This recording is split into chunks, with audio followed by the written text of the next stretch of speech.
Vous aimez filmer avec votre iPhone, par convenance et praticité? Cependant, le caractère de l'image vous paraît un peu trop digitalisé? Ça tombe bien, j'ai une solution à vous proposer. Salut, c'est Ced, et aujourd'hui je vous parle des filtres de diffusion sur l'iPhone.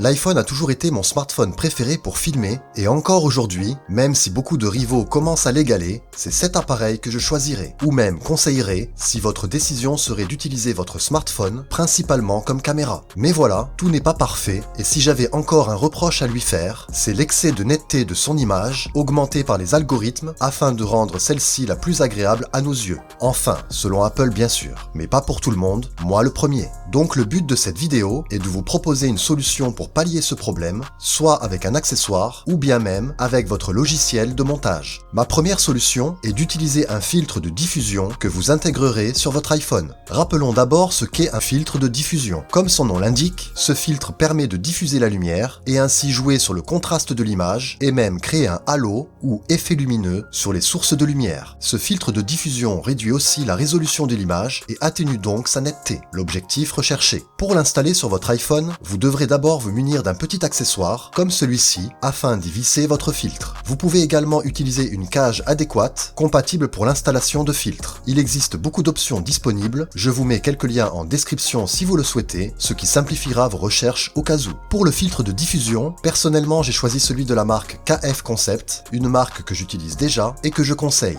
Je l'ai pris en 52 mm et pour le prix, il vous en coûtera une cinquantaine d'euros pour ce même article. A noter que ces filtres peuvent avoir une densité différente, allant de 1 pour un effet maximal à 1/8 pour le plus faible. Ce que j'ai choisi car je ne souhaitais pas une exagération de cet effet, mais seulement une amélioration de l'image de mon iPhone en atténuant son excès de netteté. Je vous propose de regarder la séquence qui suit afin que vous constatiez par vous-même la comparaison avec et sans filtre de diffusion. On se retrouve juste après pour en débattre.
Alors, qu'en pensez-vous? On remarque clairement une différence, une douceur dans l'image, plus plaisante à regarder selon moi, et moins ressemblante à l'image d'un smartphone. En tout cas, je trouve. Dites-le moi en commentaire votre ressenti, je suis toujours curieux de connaître votre avis. Comme je vous le disais au début de la vidéo, vous pouvez aussi utiliser votre logiciel de montage pour simuler l'effet du filtre de diffusion. Pour ce faire, c'est très simple, il vous suffit de vous rendre dans votre application préférée, pour ma part c'est Final Cut Pro sur Mac, et dans votre timeline, là où vous mettez vos rushs, les plans que vous avez filmés, vous y ajoutez un effet, se nommant romantique, présent dans la catégorie les réunissants. On constate tout de suite une différence avec votre plan d'origine. Cela adoucit votre image et supprime ce côté digital de l'iPhone. A noter que vous pouvez ajuster la puissance de cet effet à votre convenance. J'ai cependant remarqué que cela fonctionne mieux lorsqu'une source de lumière est présente. Encore une fois, je vous laisse regarder ces quelques exemples pour vous faire votre idée. Et n'hésitez pas à commenter comme il se doit.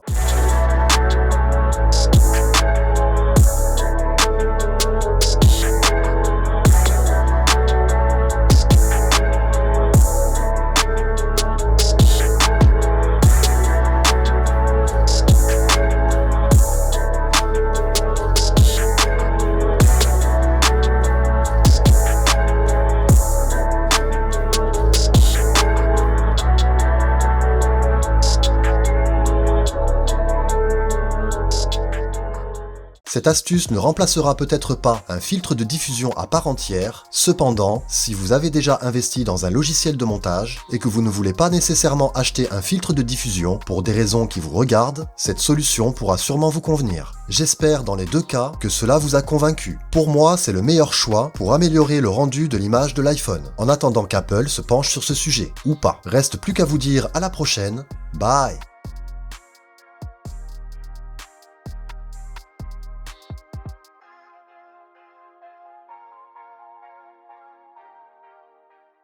La plupart d'entre nous possèdent un smartphone, plus ou moins haut de gamme, et s'en sert pour prendre des photos ou même filmer. La question est de savoir si un smartphone peut rivaliser avec une caméra à tranche de prix similaire et surtout dédiée pour ces mêmes tâches.